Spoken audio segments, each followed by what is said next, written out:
Wow, hello everybody and welcome to the greatest day of the Berlin Science Week. Welcome to the Science Slam of the Berlin Excellence Clusters. Yeehaw!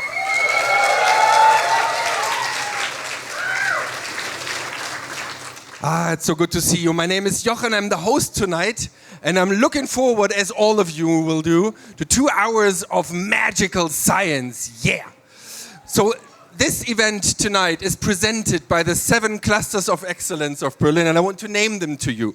They're the Science of Intelligence, SCIoI. Yeah, we have some fans here. Unifying Systems and Catalysis, UniSysCat. No fans? Oh, okay, some bachelor students. Contestation of the liberal scripts or just scripts. Math Plus. Oh, mathematics enthusiasts, right. NeuroCure. Matters of activity. And last but not least, temporal communities. So we have quite a diverse field of knowledge that we're about to share with you guys. And, well, let me say a few things before we start the show. Well, science as knowledge is important. We just look to the news and we see immediately how important it is. And there are some institutions who understood the necessity too. And they joined together over all boundaries, universities, laboratories, whatever, to share forces, get a big grant and work together. And these are the clusters of excellence.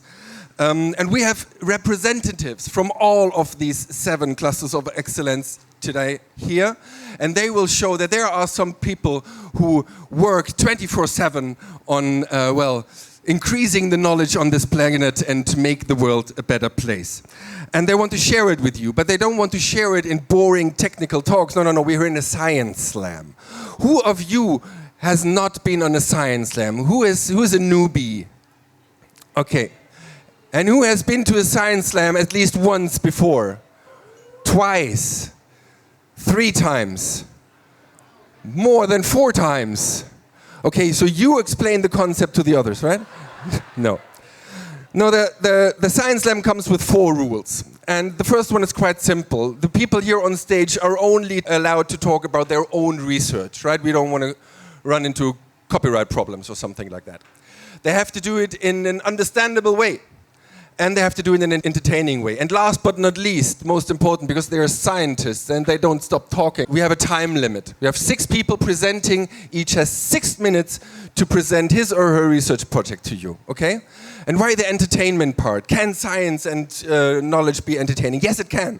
And you are here today not only to have a great evening, but also you have a job, right? First of all, you have to stop the time. So we need some volunteer here in the first row. You, for example, you volunteer. Great applause, great applause. Come on, come to me. You have a very important job to tell the people when the time is running out. After 5 minutes, you have to give them a small hint that the time is running, right? And this small hint, you do like that. Yeah? You will be the Zeitschwein today. After 6 minutes, when the time is really up, you can be more enthusiastic, okay? Like something like that. Give it, let's see if that works. Okay, after 5 minutes, what would you do? After 5, and after 6 minutes? 6 minutes? Richtig. Yeah, exactly. So that's when the slammers will then hear good time is running, they won't react to that, but just know. Okay, and then all of you have a big job at the end, not now, at the end of the slam, because then we need to find out who's the winner of the day. And there is a quite simple system that we come up with, and it's a 1 to 10 system. I guess everybody can here count to 10. And you just clap, right? Just clap in your hands. And I would say a slam with a stage 1 applause we will not hear tonight. So let's start with a stage 2 applause. That means that, yeah, there was a person on stage. Not all of you fell asleep immediately. And we say thank you for being brave to come up on a stage with a slam like this. So how would a stage 2 applause sound tonight? Yeah, please stop. That's miserable. We won't hear that. We won't hear that. I would say at least we will hear stage 4 applause. Stage 4 is, yes, there was a person on stage, nobody fell asleep. You actually remember the topic and it had something to do with science. So what would a stage 4 applause sound like? Yeah, 5, 6. 6 already. 7, 8, 9. Okay, stop. You need to leave some space for the 10. Because the 10 is really explosions in your minds and maybe somewhere else. And you really understood everything. You fell in love with the person and the topic. You'll forget and you stop whatever you did until today, and you will enroll with that from the moment on, because that will change your life, and you will be at just eureka in everything. How does a stage 10 applause sound like tonight? Exactly. Now please keep on doing this. For the slammers for tonight, Roberta Astolfi from Scripts. Nils von Wardenburg from NeuroCure. Alice Podestà, also from NeuroCure. Heidi Jalkh from Matters of Activity. Alina Pushkarev, Unisyscat. Tamana Manjur Ahmad from Unisyscat. Andrew Johnson from Temporal Communities. Anna Lange from Science of Intelligence. Chun-Sheng Hsueh from Math Plus. And Gregor Pasemann, also from Math Plus. Okay, now we need to find out the order, right? So we have this little lottery here, and I just take one and pass it around. Each take one and hold it up so that I can see it and note down the order of you guys tonight. Okay, now with a warm round of applause, please say goodbye to all the slammers except for number 1. Now let me introduce you to Alina. Alina is a marine microbiologist. She says with a pleasure, with a passion for exploring the wonders of the microscopic world. Alina earned a PhD by discovering a new family of light-reactive proteins. She's currently a postdoctoral researcher at the Humboldt University and Unisyscat, and her work focuses on uncovering new optogenetic tools from natural resources, including the eyes of the mantis shrimp. The title of her talk is Lighting Up the Brain. Time is ready. Stage is yours. Please a big applause for Alina Pushkarev.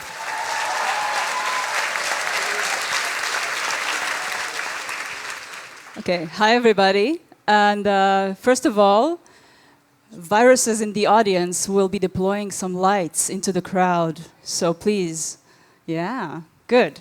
So my name is Alina, and today I'm going to talk about how we can manipulate the brain by using light.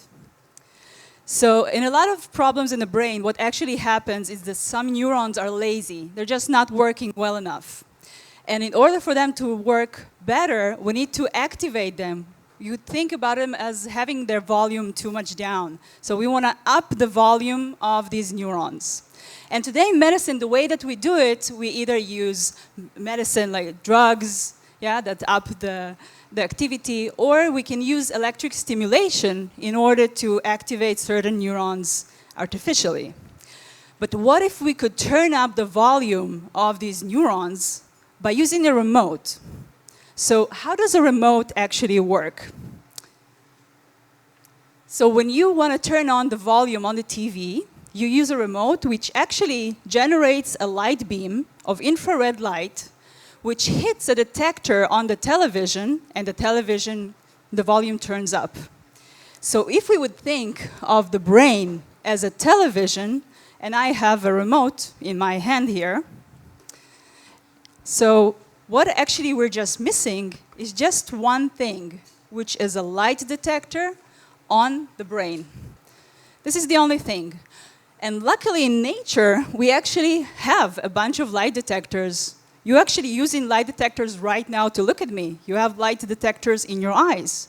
And lots of different animals have really special detectors. Insects, microbes, butterflies have really nice light detectors. And what we need to do is to put these light detectors inside neurons so we can control them with light. And there's an interesting light detector that comes from green algae. And when we insert it inside the neuron, we can now shine light on the neuron, and the volume of the neuron turns up. It starts to fire. So this is basically a field that's called optogenetics. So opto is light, genetics is manipulating genetics. And today what we're going to do, we're going to see how that works here in the crowd. So actually there's a bunch of different light detectors in the world that can detect different colors of light, can detect different intensities of light, and can elicit different actions. And this is an example of what it looks like in real life. This is real brain tissue, and there's light which illuminates one neuron, and then all the neurons fire up. And we're going to try to recreate something like this here in the crowd.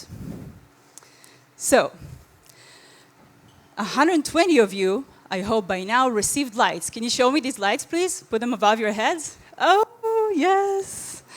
So what happened here actually is that for the next few minutes, you are all neurons. You are a brain, and each one of you is a neuron. And 3 viruses say hi, 3 viruses deployed these light-reactive proteins into you. So now everybody who has a blue light is getting activated by blue light, everybody who has red is activated by red, and everybody who has green is activated by green. Now everybody hide the light. So I'm a scientist, and I'm looking at brain tissue, and I am going to shine light, okay, red light, into that area. So all the red receptive neurons are lighting up. Hide them, deactivate. And when I shine blue light, okay, all the blue activated neurons are deploying.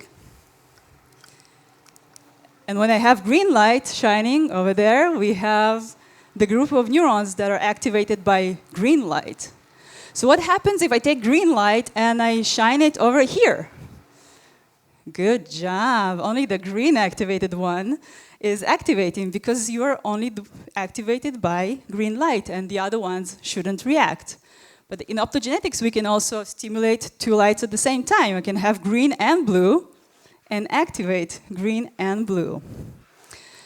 And what also happens is that if we activate only one neuron, we can see propagation of activity across the neural tissue. So I actually can, if you have a neighbor of yours getting activated, you should also get activated, and let's see if we can see a single neuron actually propagating a signal across the tissue. So I will shine, trying to remember where, guys. So on the red one, so if your neighbor is activated, you should also activate. Yeah? Yeah, and this way we can see that the signal can activate from one point and propagate. And this is the way that we can control the brain with light by using light-reactive proteins that we insert inside neurons, and then we can control them by different colors. That's it. Thank you.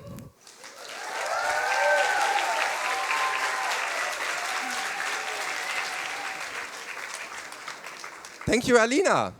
Now, the next speaker of tonight is Andrew Johnston. He's coming down the stairs. Give him a warm round of applause.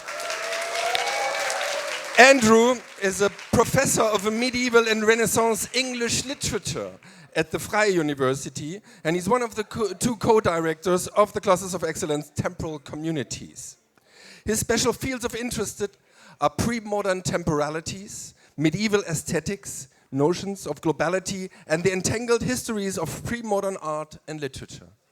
His talk is entitled Frank's Casket, Thinking With and Through the Box. Time is ready. Stage is yours. Big applause for Andrew.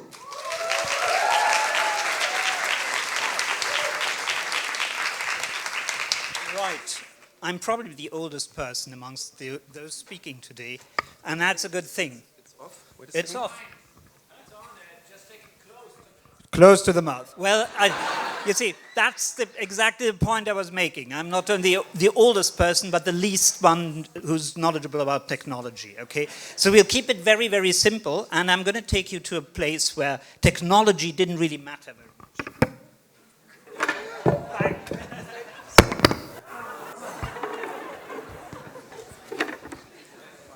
obviously I wasn't planning to do any of this, okay? So, the sound effects don't seem to work. God, thank you. No, I think I'll try to do it myself.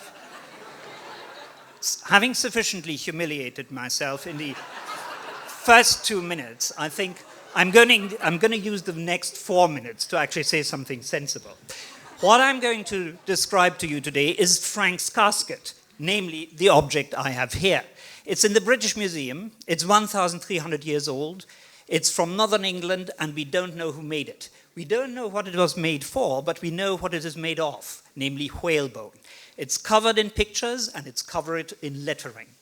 The people who made it wanted to show that they were educated, that they had at their disposal, at their fingertips, so to speak, all the knowledge, the historical, mythological, and religious knowledge of their world. That is the world in around the year 700.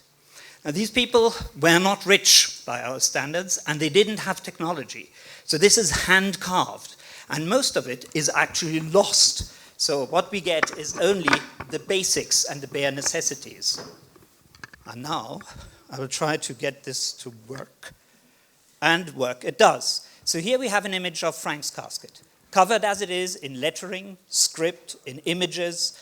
And those images come from all kinds and varieties of mythologies and histories. We have the founding of Rome with Romulus and Remus.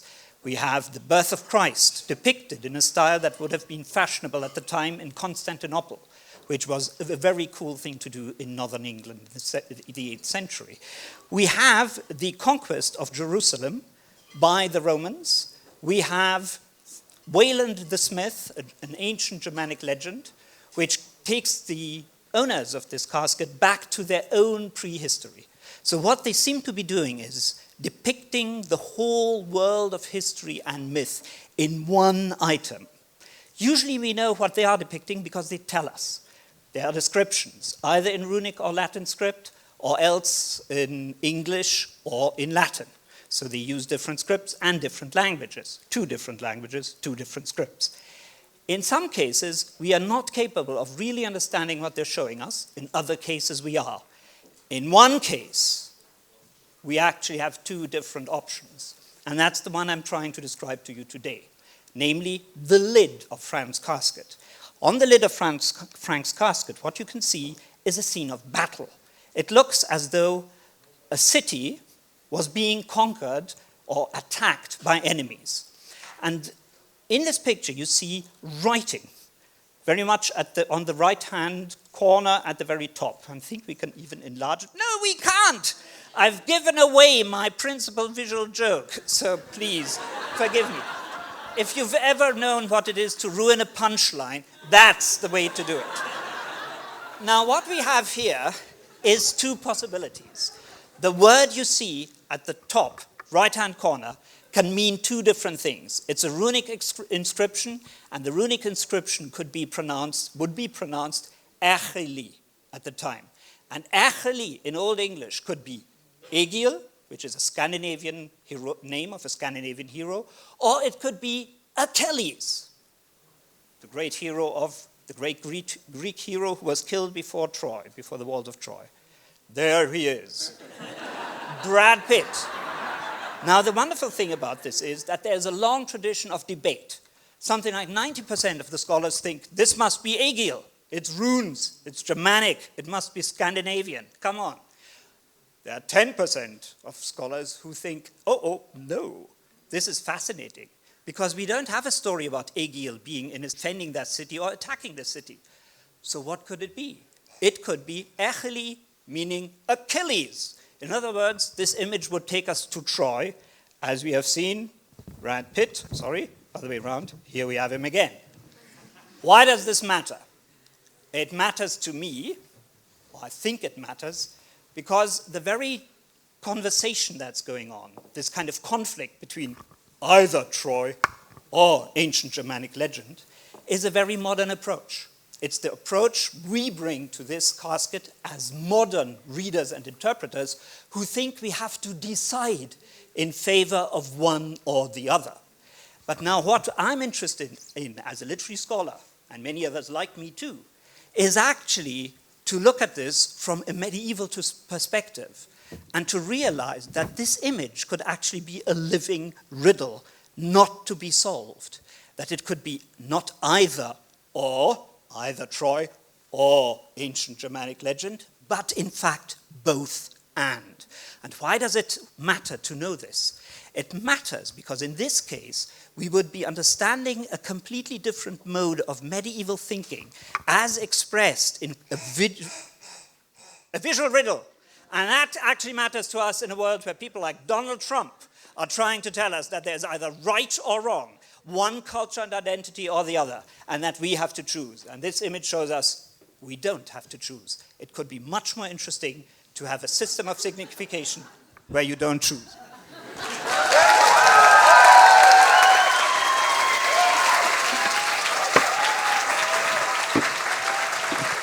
Thank you, Andrew.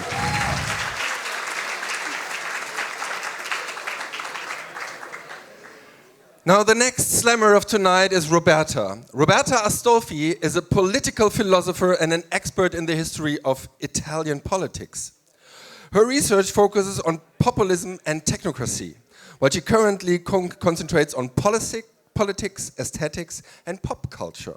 She's working at the FU Berlin as a postdoctoral researcher at Scripts, and she's academic coordinator of the Scripts Research Unit Orders.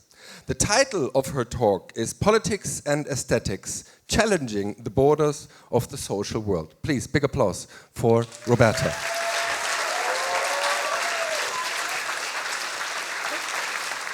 Hi. First of all, thank you very much for being here tonight. And just a rhetorical question. Are you comfortable right now? Yes? Perfect. I am not on this stage. I'm Roberta, I'm a philosopher, and as you can imagine, I'm not comfortable at all outside my ivory tower. But, and now the real question for you tonight, is this kind of discomfort, my discomfort on this stage, a social problem? Of course not, no? It's not. But tonight, we will talk about discomfort as the symptom of social problems. And as a political philosopher, my aim is to analyze how we can understand and potentially challenge our social world. So I will use the next minutes to explain to you what I mean with discomfort and social problems. Now, please follow me through a personal story about this. It was very, very late at night. I was tired and I was driving home with hope to find very soon a parking slot. So I was driving home and I saw them. 2 beautiful parking slots just there for women only. Perfect, perfect. In 5 minutes top, I will be in bed, and more important, I won't have to walk through this dark, huge parking house. Wonderful, huh? Perfect. And then, I suddenly feel very uncomfortable, and not due to the huge parking house at night, because the problem, it was done. It was done when I saw the 2 beautiful parking spots for women only. But due to these beautiful parking slots, because I mean, in which kind of social world are we living in if it is so normal for a woman to be afraid to walk alone at night that we planned a very comfortable and usually also very, very welcomed patch to cover up this wrong. So, I mean, we can just take a break and think about this story. I told you this story to explain how this discomfort can make us more aware of some social problems that are usually hidden under the carpet of a normality, which is also usually very comfortable for at least most of us, a normality that we don't want to break, that we don't want to disturb. Please also take in mind two things about what I said. First of all, discomfort is a very, very personal, subjective reaction. What's uncomfortable for me can be not uncomfortable at all for you, and it would be also fine. Second, this kind of normality, we all love it. We all live in a normal world, and we are always hidden something under the carpet, because let's be serious, we all want to be comfortable in our world. And that's why taking discomfort seriously is challenging. But you know, the first step to solve problems is to be aware of them. So, to reflect on these reactions of discomfort, to reflect on how they work, can help a much larger number of us to become aware of something hidden. So, after having experienced this kind of discomfort, if we also want to get rid of it, because we all want to be comfortable, right? Then we can choose to start to further intellectual analyze the problems, and potentially also to start a political discourse about how to solve these problems. Now, have I solved the problems tonight with you? Of course not, I'm a philosopher. I don't solve problems, I just do questions about them. But I'm quite sure I gave you, practical people, the hows and the wheres to start to doing it. Thank you very much.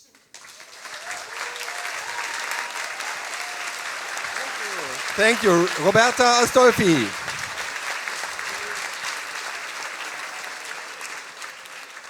Time flies. The first half of the first round is already over. 2 more slams to go until the break. Now let's see who's next to us. Tamanna Manjur Ahmad. She's a physical chemist and PhD student at the Technical University and Excellence Cluster Uni Siskat with a passion for biophysical chemistry, she says. Her current research focuses on understanding the structure and function of so-called metalloenzymes. Now get ready to dive into the captivating world of laser-based spectroscopy and ancient metalloenzymes. The title of her talk is called Teaming Up with Ancient Guardians of the Galaxy. Is the time ready? Stage is ready. Big applause for Tamanna. Well, thank you everyone. As Andrew said, he is the oldest slammer here. I think I'm the youngest because I belong to Gen Z. Well, Gen Z, a lot of problems and delusion. And I think I am also in my own delusion and world of fantasy. As you say, Delulu is the only Selulu. But, I think sometimes delusion can also turn into reality. I think at least that's the case with me. So here I am to take you on an exciting journey with me on teaming up with ancient guardians of Earth. This is me, who has grown up with watching a lot of superhero movies. I think a lot of superhero fans here. Give me a cheer around. Woo! More and more. And as I grew up, I watched more and more and always dreamed of at least being one of them. But unfortunate, I cannot. Maybe, I don't know. And I think almost all of you have dreamt of something similar at some point of your life, isn't it? You see? But what if I say that at least you guys can team up with them? Well, you might be thinking, first of all, she's a Gen Z. Second, she's a crazy PhD. She's just making things up. But trust me, I'm not. I'm not crazy at all, okay? And in next few minutes, you might be trusting on me. So let's go. I think all of you are aware of Guardians of the Galaxy and how they fight against different villains. As in the multiverse or superhero universe, there are several villains and superheroes. And I believe all of us have our personal favorite superhero. Well, I also have one, and that is Groot. Well, it's because it's super cute. Come on, look at it, guys. Well, actually, I have a bit more serious reason here, not only the delusion. It's that Groot, it resembles to the nature where actually our ancient guardians live. And also Groot gave me a chance to team up with them and turn my delusion into reality somehow. But as superheroes and villains, they are always with 2 legs and 2 hands. They shouldn't always come with that, okay? They can also be in disguise, exactly like our ancient guardians, which I'm going to show you, like some of them, because there are a lot of them in the nature already. But I will show you 3 of them, which looks something like this. Actually, they are in disguise, right? And because the superheroes are ancient guardians, they are in disguise. Today's villain, in reality, are also in disguise, and they are energy crisis and global warming. Am I correct? Yeah, so here our ancient guardians are fighting against these villains. And now in the next slide, I will show you something a bit different, but hold tight, it's gonna be smooth. So, why am I here? That is also another question, because my superhero, Groot, it always comes and say, introducing himself, I am Groot. But the point is, my ancient guardians, unfortunately, they don't have their own voice. Pretty sad. But I'm here to introduce themselves to you guys and make them famous. So now, the point is how our ancient guardians fight against these guys. So they have superpower hub, which we call in the scientific language metalloenzymes, but you don't have to worry about it. Exactly. So here, actually most of the energy dependency is based on fossil fuel burning. And because they are limited, it's a problem. But don't worry, we have ancient guardians, right? And they have superpowers. So here comes one superpower, hydrogenase. These guys are super chill. Just what they do is they take hydrogen from the earth, they split them to create a lot of energy. And boom, 1 villain down. We have a lot of energy, problem solved. But after burning fossil fuel, there is a lot of CO2 in environment. Second villain, global warming. What to do? Don't worry, we have our ancient guardians and they come with superpower. Why not? They have got our back. And those superpower are CODH, ACS, forget about names. It's okay. What these guys does, they convert CO2 into good products. And if you want to know more about this good product, we can talk later at the bar. It would be too boring here, you know. And I want to win. Yeah, but now you might be still wondering, okay, there is ancient guardians. There are their superpowers. They are fighting. So what this delusional girl is doing here? How she is teamed up with them? So actually, as the superheroes come with a weapon with super fancy lasers and all those stuffs, I have got that too, you know. So this is my instrument, and as different superheroes come with different lasers, I also have them. And if you want to know more about them, we can again talk at the bar. And with that, what I do is I study them, how the superpower works. And with that, I would like you guys to welcome on board in this journey. Thank you.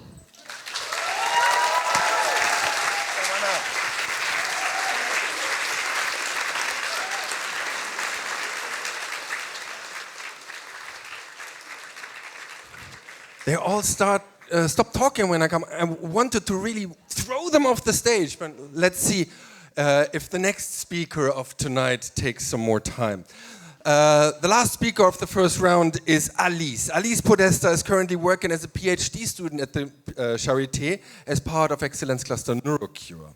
She says she's an enthusiastic, energetic person ready to embrace the new adventures of finding out stuff. She is studying epilepsy on an ex vivo human brain tissue model, aiming to understand how seizure events are generated and propagated in the human brain. The title of her talk is Exploring Epilepsy in Human Brain, a Travel to Nowhere. Time is ready, stage is hers. Big applause for Alice Podestà.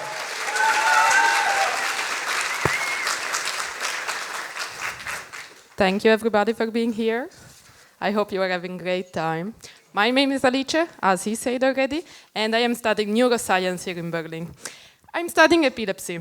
And epilepsy is a neurological disease, but I want to explain it a bit better by bringing you with me to a trip to nowhere.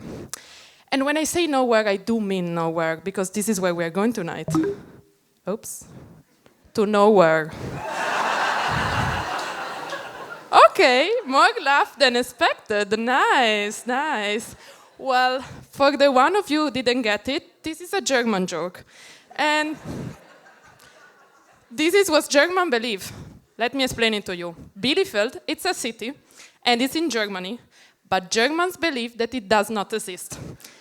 That is literally nowhere, and they are full of conspiracy theories around it. I'm sorry, I don't know what to say, ask them afterwards. I just know that I have to go there for my PhD project. Ooh, it does exist apparently.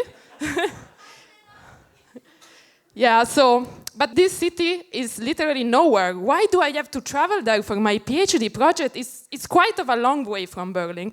Well, the answer is very obvious. Bielefeld is special because it gives us brain tissue from human beings. Okay, cool.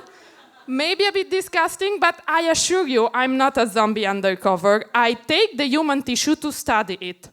And this is quite unique. It's quite unique because it gives us the unique possibility of not using animals, mice, to study the human brain. We can start, whoops, you don't have to do this when you are in the surgery room. You can start the human brain in a real human brain. And this is very special, very unique for my field of study. And the reason why it's so special, that's why I accepted to go to Bielefeld every month.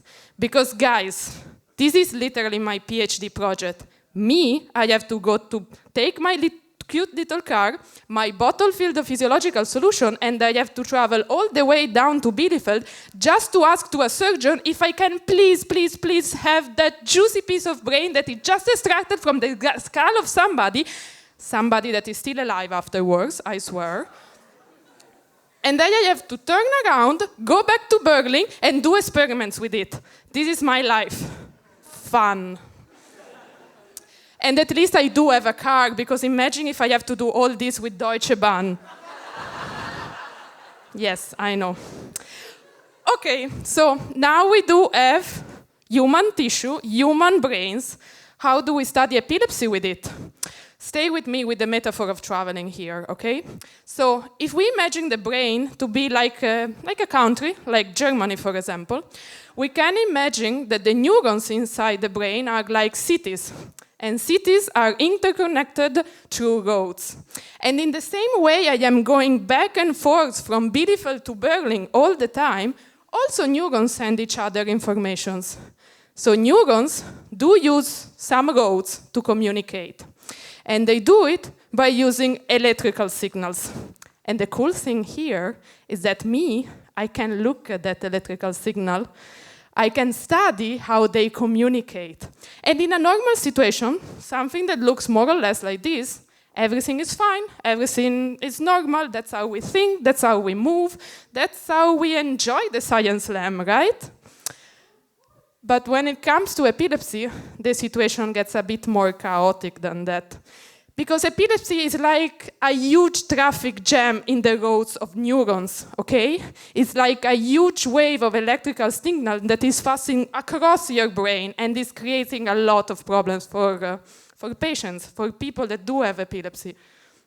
So what do we want to do? We want to study it. We want to cure it. So what I can do here is that I can study how neurons communicate by blocking some of the roads that are used by epilepsy. And just look at the signal, just look at epilepsy. We have it before, big epilepsy signal. Now we have a bit smaller epilepsy signal. That's a good start. Okay, these roads are important. What I can do is that I can not only block one single road, I can try to block more than one and see again what happened at the signal.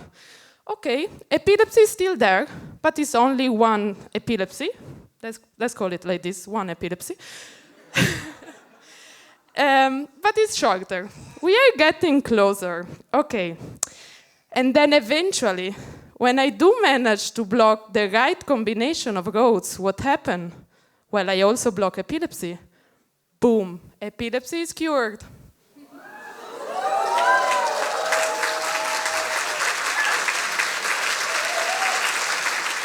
Well, that's not actually how it works. My finding will not find a cure for epilepsy tomorrow, and probably will also not find a cure for epilepsy the day after.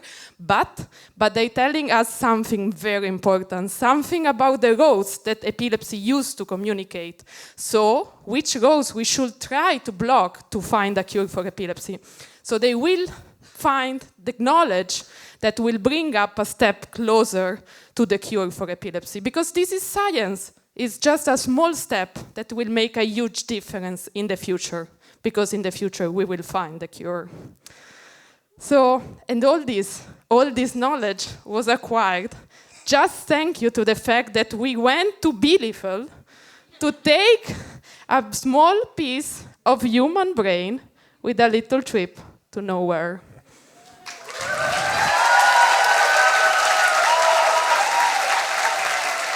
Thank you, Alice.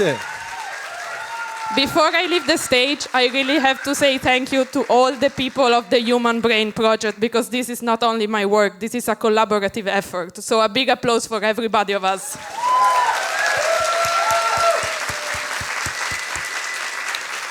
Thank you, Alice. Thank you, guys. Okay, we now have the first half. You got some info to digest, to talk about, and I don't know, drink. Guys, 20 minutes break, join the bar and see you in 20 minutes for the second half of the slam.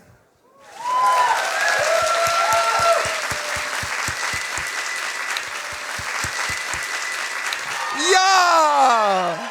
Ah! That's what I wanted to hear. Now you guys woke up again. And I kindly have to ask you guys in the front rows to stand up, because the guys in the back, they squeeze tight like hell. So give them a bit of a space and stand up in front. Thank you so much.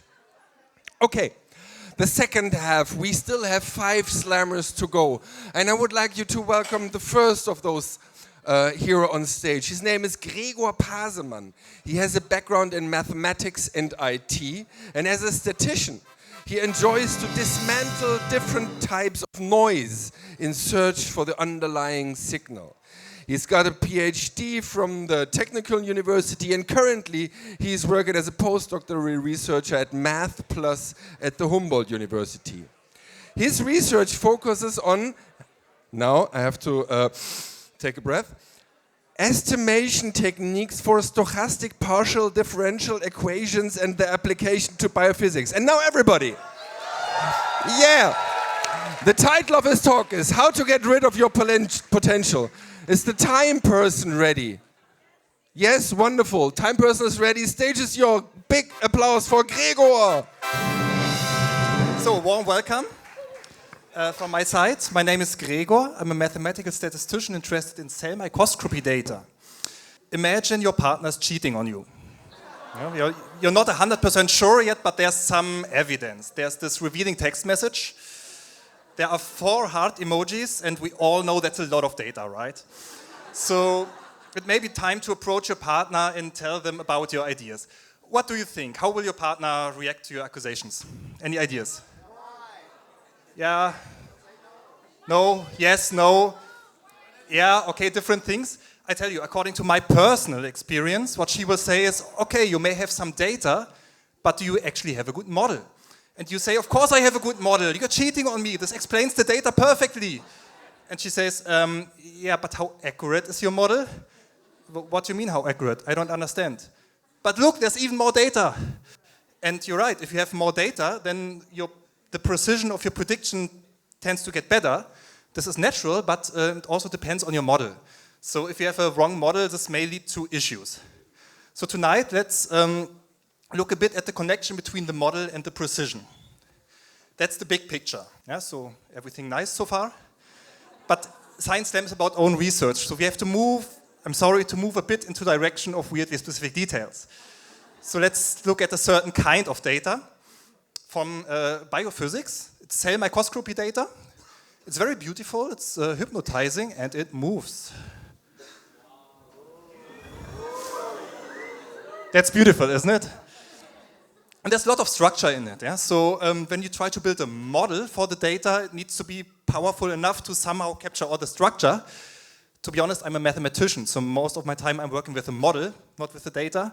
The model is an abstract cell, of course, made of equations. I mean, of course, right?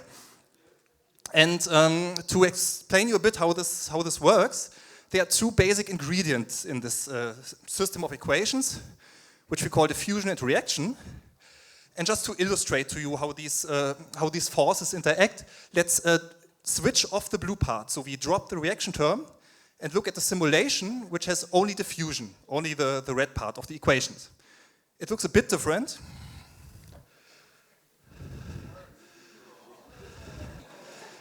Yeah, so all the structure present in the beginning somehow collapses and melts down into some homogeneous soup, you may say. So it kind of diffuses away. That's why it's called diffusion, right? And I mean, that's not how a cell should look like. So the model is not quite correct. That's why we have to add back the other term, the reaction term. How do we do this? We have to choose a function called the potential.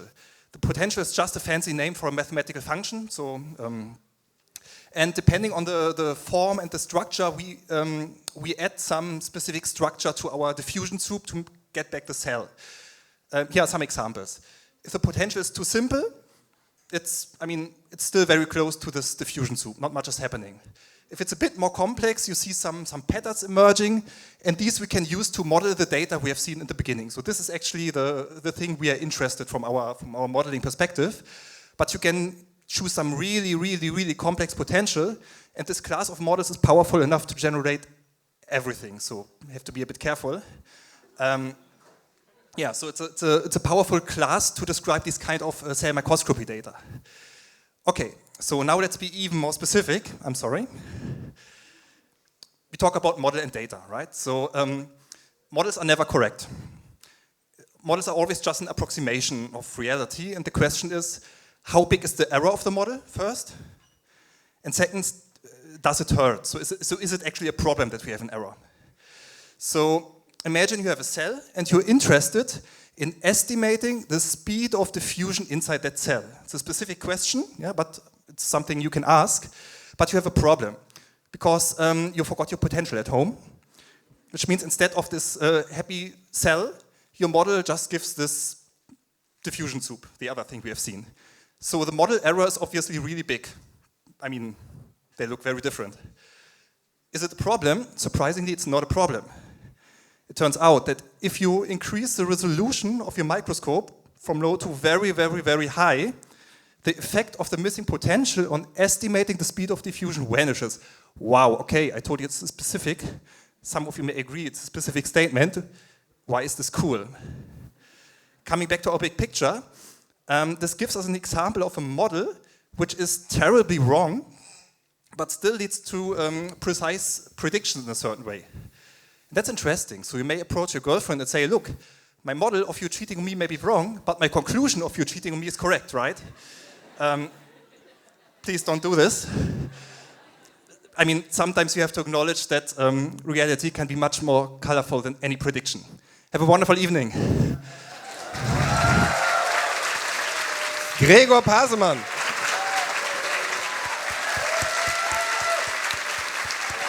Thank you, Gregor. Okay, guys, we're ready for the next person, and that is Nils von Wardenburg. He studied and has an MD in human medicine, and he's currently working as a neurologist and a clinical scientist at the Charité University Medicine. Part of this work is for the Excellence Cluster of NeuroCure. His research focuses on the development of innovative cell therapies for the treatment of neurological autoimmune diseases. The title of his talk is Medical Progress in 3 Acts. Is the time ready? Time? Yeah? Stage is yours. Big applause for Nils von Wardenburg.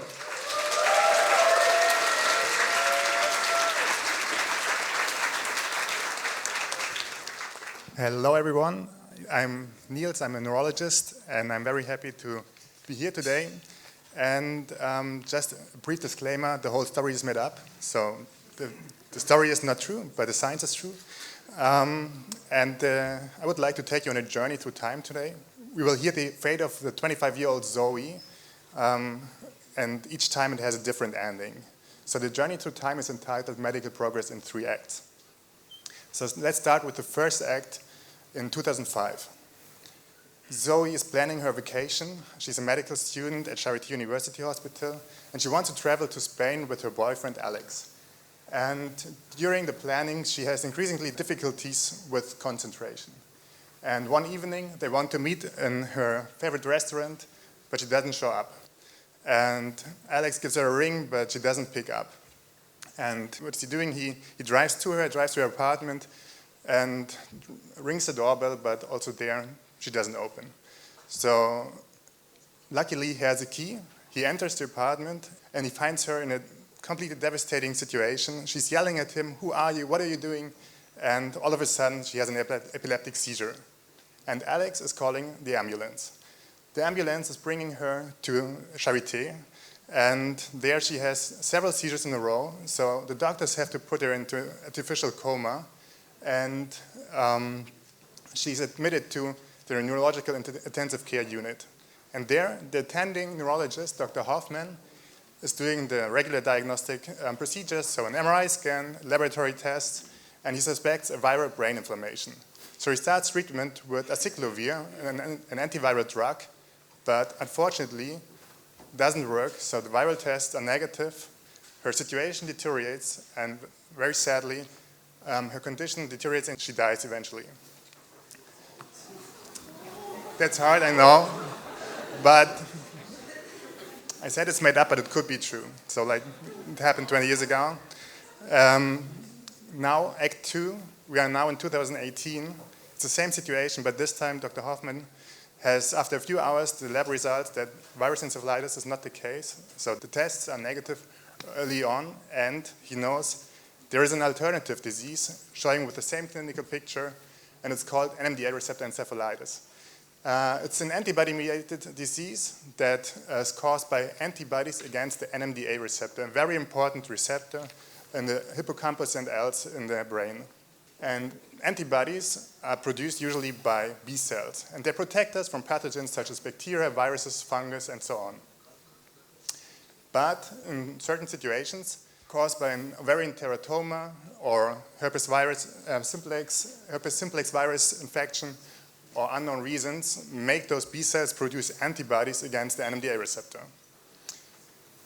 And Dr. Hoffman, he starts an immunosuppressive treatment, so a treatment that is kind of stopping the immune system to attack the own brain.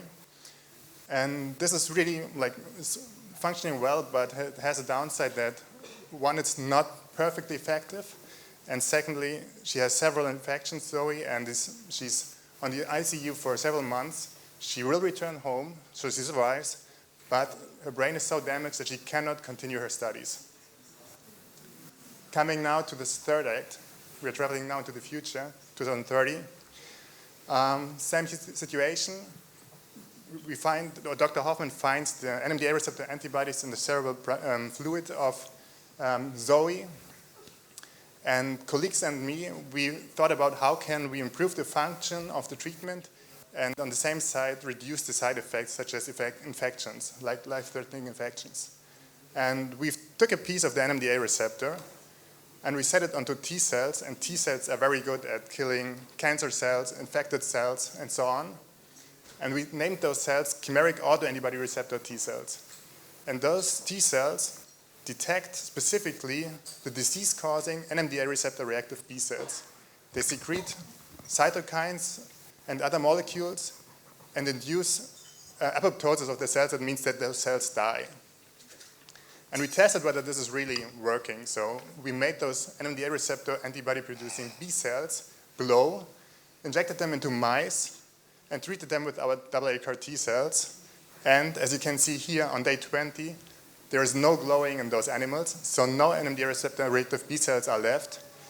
And in 2030, Dr. Hoffman starts the treatment with the chimeric autoantibody receptor T cells. And this time, Zoe can travel to Spain finally. She takes some literature with her, namely about CAR T cells and NMDA receptor encephalitis, and she decides to dedicate her professional life to research, as I do. Thank you so much.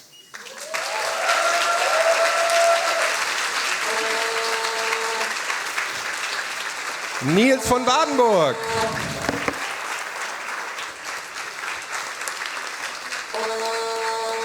Okay, we have 3 more slammers to go. The next slammer of tonight is Heidi. Heidi Jalkh. She's an experimental designer trained in industrial design and interdisciplinary research. Heidi says she sees material as a creative trigger. She's interested in making significant connections between the fields of biology, design, and engineering with the aim of achieving a higher level of integration between form, behavior, and material. The title of her talk is From Awe to Wonder, Designing Nature-Inspired Materials. Is the time ready? Yeah? Now please, put your hands together for Heidi Jalkh.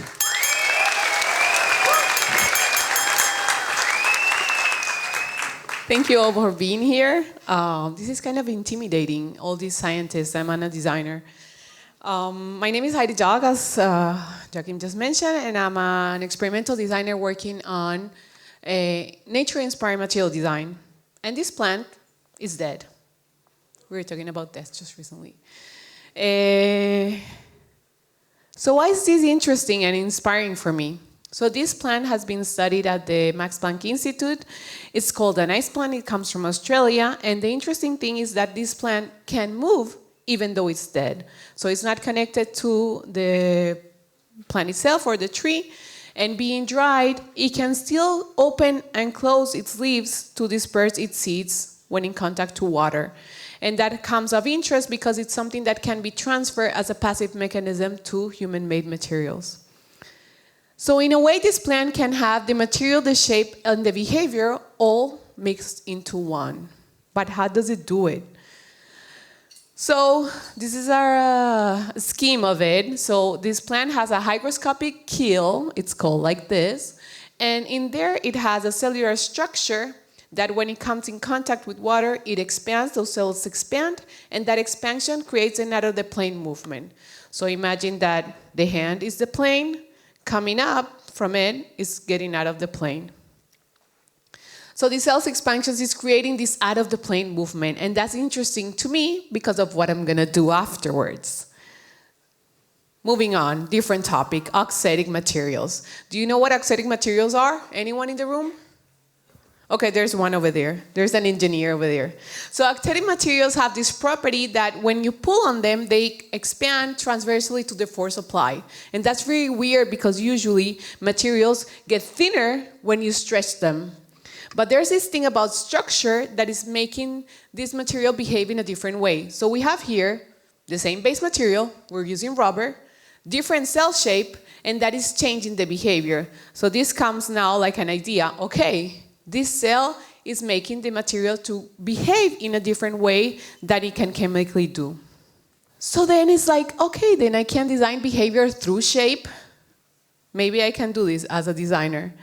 So instead I went into this cell that is called the honeycomb, inverted honeycomb cell, which is a very widely studied auxetic cell. and going into different type of organizations to see how it could move. As you can see here, it stays in the plane. As I said, in my hand, we're stretching it, the material is staying in the same place. But if I put a geometrical constraint, I can get some out of the plane movement, which is what I'm looking for. So in this case, I'm just looking into this bio-inspired design in a way to be able to, in a bottom-up way, get a biological research, the one that they're doing at Max Planck Institute, finding out the biomechanics, functional morphology, and anatomy of the plant, understanding the principles that this is doing, get an abstraction and the attachment from the biological model, and then find a technical implementation. In this case, auxetic is one. And then to go to find a bio-inspired solution. But how do I do it? I do it really cheap. I do it really fast. Moose gummy. So I buy moose gummy, and then I do it. This is at the cluster matters of activity, and I cut it with EVA foam. This moose gummy I call laser cutting, and just by designing the shape, maybe I can get some of those out of the plane behavior going. And I do. Ta-da! So now just by cutting moose gummy, I can get it to get out of the plane similar to what the plant does. But let's make it more complex because this is too easy, no? So there's this field of robotics, and there's hard robotics and there's soft robotics. And we're leaning into soft robotics because in hard robotics you have all these kind of mechanism, bolts, and tuercas y tornillos, as I say it in Spanish, because I never find the, the definition in English in my head. And then you have soft robotics in which the material and the shape can adapt to different type of objects and can grab them. So these are called grippers. So then I went back to design, iteration, like in nature, evolving the idea to see if I can find a more complex mechanism and shape organizations that could give me that kind of gripping way.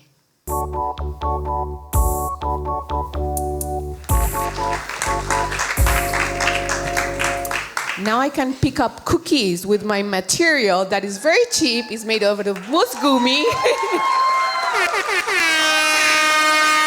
And I can do a really quick and accessible way. Oh, time seems to be going on. So the material becomes the mechanism just by cutting it. And now we have, again, this material, shape, behavior all merged into one to be able to do this complex grabbing. And I can grab balls and rocks. So this is what is going on. So now, there's one more thing before we end. I have some here. But this one has to be trading for beer at the bar. I don't want you to keep them because I have to patent this to be rich. So let's see who gets them. Try them. And I see you at the bar. Please come for the beer. There are 4 beers for you. Thank you.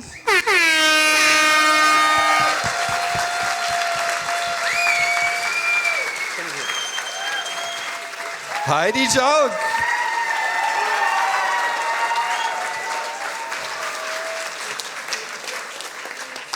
Who brought this Tröte?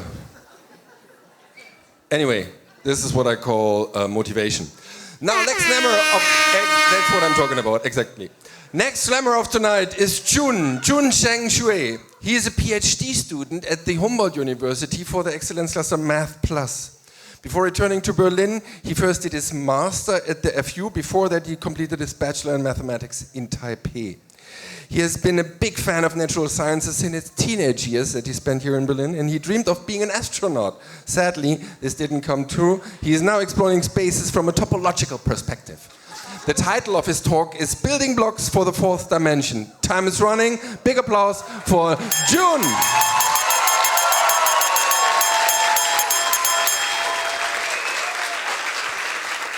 Okay, thank you, Jochen. So that is the human that I am pretending to be. We, the Vulcans, are known for our commitment to logic, to intellectual pursuit, and humor. Frankly speaking, which we always do, this, among all the talks you will hear tonight, is going to be the least practical by human standards. Why should you care about the fourth dimensional space? Humans lived on this planet for a long time, believing that the Earth was flat. Why should you care about the shape of the universe? We live in a three-dimensional world. But according to the theory of relativity, space and time are interwoven into a four-dimensional fabric known as space-time. So, I'm going to ask a random audience, what is your favorite planet? Death Star. Correct.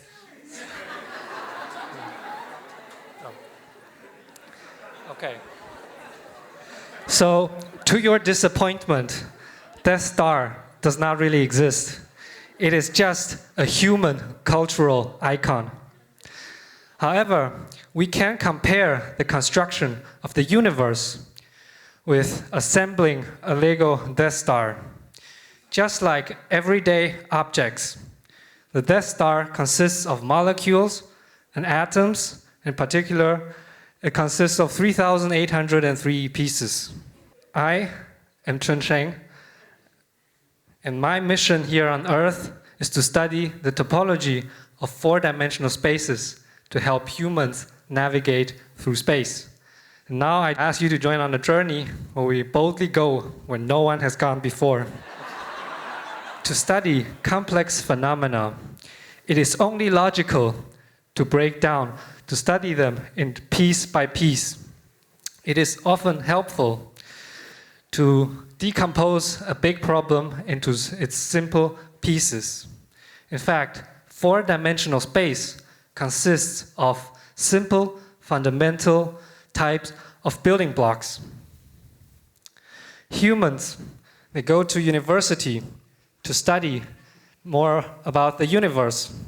They learn advanced mathematics, such as 2 plus 2 is 4, or even 3 plus 1 is 4.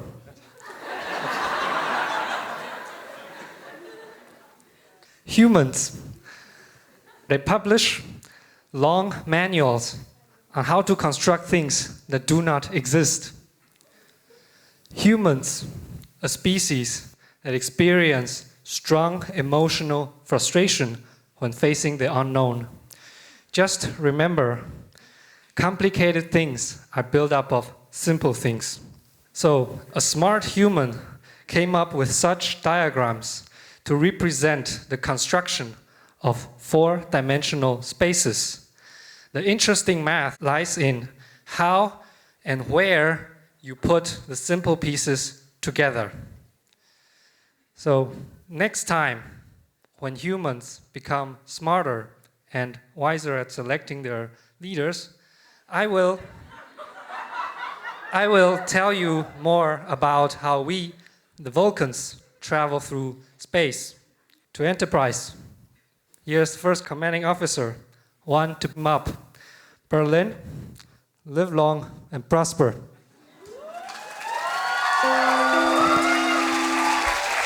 Information zu S10 nach Wolken über König Wusterhausen, Abfahrt um 19:46 Uhr, fällt heute aus. Wir bitten Sie Entschuldigung. Well, I guess I have to stay for another beer. Big applause for Chun.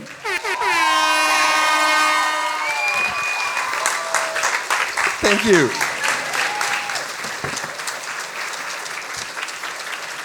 Now, are you guys still awake? Yeah. Last slammer of tonight. Put your hands together for Anna Lange. Anna has a background in mathematics with psychology and computational neurosciences. She's now at the Humboldt University, where her current research for the cluster Science of Intelligence evolves around enhancing adaptive learning and teaching strategies in robots during social interactions. The title of her talk is A Hitchhiker's Guide to Social Robots. Clock is ticking, stage is yours. Big applause for Anna.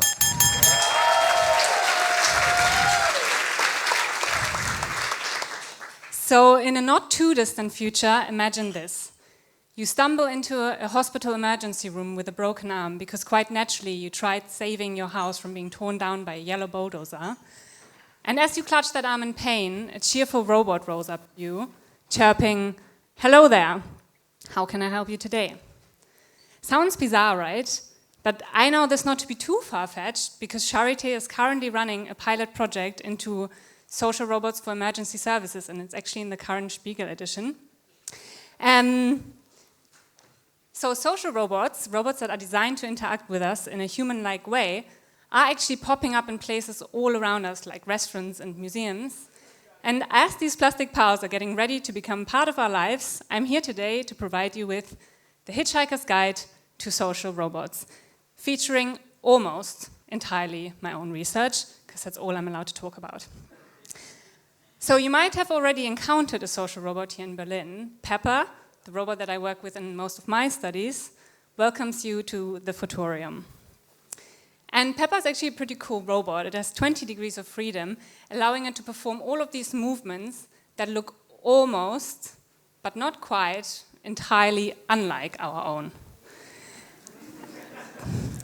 It can also recognize faces and emotions, but despite all of these features, interactions with Pepper can leave an impersonal feeling. So I'm Anna, I'm a PhD student in robotics, and I'm trying to improve some of these social abilities of robots. And more specifically, I try to improve the ways that robots learn by being inspired by the adaptive way that humans learn from and teach each other. There's one problem with this, and that's that we don't really understand how humans do that yet, which makes reaching this goal in my 3-year PhD almost infinitely improbable. But you have to start somewhere, and in the project I work in, we take a simple 3-step approach. And the first step is that we look at how humans teach. So, for example, how much help a teacher provides to a student depending on their previous knowledge or the specific learning situation. And then we transfer this behavior to the robot and make them interact with human learners. And we look at what happens. Does the learning of the human change? Is it similar to the way we learn from humans? And at this point, I just want to say we are interested in the learning dynamics, like in the social behavior here. We're not trying to replace teachers with robots. But I think we can all think of that one teacher that we would have quite liked to replace with a robot. And for me, that's Mr. Smith, and I remember the 5 in French. Yeah. But moving on, in the second study, we're going to switch the roles. And we're going to make the robot the learner and the human the teacher. And what's nice about this process is that we have some information from our first study. We already have seen a human learn, and we can be inspired by some of the learning behaviors we've seen there. And then again, we make this robot interact with human teachers, and we want to look at how the human teacher responds to this. Does he maybe, is it the same as with humans, or is it different? And where it gets really interesting for me, because I'm a nerd and I'm a roboticist, is actually in the third step of the process. Because there, we're going to make 2 robots interact with each other. So a robot teaching another robot. And why this is really cool for me is that I can do anything I want. So for example, I can say, okay, I'm going to make a teacher that provides a lot of help, but actually make it interact with a student that's pretty independent, tries out lots of stuff, and is really explorative. And then maybe the help is not so helpful anymore, but actually disruptive. But at the same time, I can try anything else. So I can try stuff that we already know from human experiments, or I might, and therefore giving support to that, or I could try completely different things, and therefore maybe find some hypothesis for social learning that we can't find with humans. So in the end, at some point, I hope that my research will lead to robots learning a little bit more adaptively, similar to us humans. But for now, this is already the end of my talk. Because this was a very brief overview over my research, so in case any of you are left with any questions or feel like anything isn't clear, don't panic. You can come find me later on in the bar and ask any questions you would like to ask. And in fact, I'd be really happy about that because this is the first time I've been out this week because I'm a roboticist and normally I spend my time with robots. So, right. The last thing I want to say is maybe computers, or in my case robots, won't actually answer the question to life, the universe, and everything, but they might just help understand ourselves a little bit better. Thank you.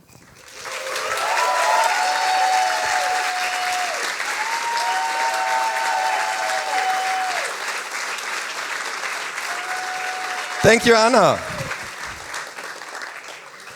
And now, I would say the time has come that we find out who's the winner of the day. So please, all the slammers, come to me on stage.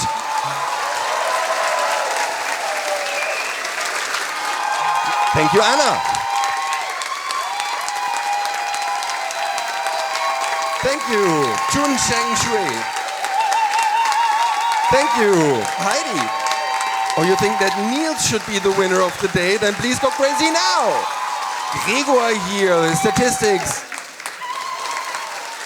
Or Alice, traveling to nowhere. Tamana teaming up with Ancient Guardians. Roberta talking about political philosophy. Put your hands together for Andrew Johnson.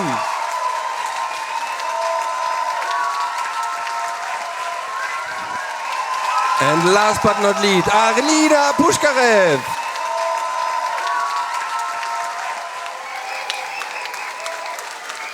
Okay, now we have a little problem here. Yeah, there are two where our computer is not really so sure who's the winner of today. So I'll ask these two people to come to me now, and we do this a little bit differently now. It's not so much about the mixture of time and intensity. Now you have to choose for one person, right? Choose for one person only and make as much sound as you can. Be as loud as you can for only 3 or 4 seconds. Now let's see who we have here. Heidi and Alice. Wait. Okay. I hold both their hands, and when I lift up the hand, right, you make as much sound, as much noise as you can until I put them back down, okay? And we just see who gets more intensity.